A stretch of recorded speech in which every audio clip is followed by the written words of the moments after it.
অবসর ভেঙে আর্জেন্টিনার জার্সিতে মাঠে নামতে যাচ্ছেন আর্জেন্টাইন রত্ন, প্রতিটা ফাইনাল ম্যাচের নায়ক অ্যাঞ্জেল ডি মারিয়া। এর থেকে ভালো সংবাদ আর্জেন্টাইন ফ্যান্সদের জন্য আর কি হতে পারে বলুন তো?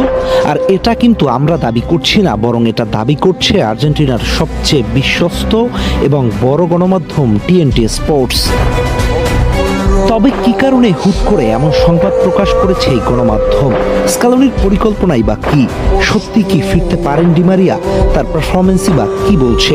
পুরো ব্যাপারটা একটু খোলামেলা আলোচনা করা যাক। নাইজেরিয়ার বিপক্ষে অলিম্পিক ফাইনাল, ব্রাজিলের বিপক্ষে কোপা আমেরিকা ফাইনাল, ইতালির বিপক্ষে ফিনালিসিমা, ফ্রান্সের বিপক্ষে বিশ্বকাপ ফাইনালে গোল। বড় মঞ্চে বারবার নিজের নাম লিখিয়েছেন ফাইনালের মানুষ হিসেবে। অতঃপর 24 সালে কোপা জয়ের মধ্য দিয়ে অবসরের ঘোষণা।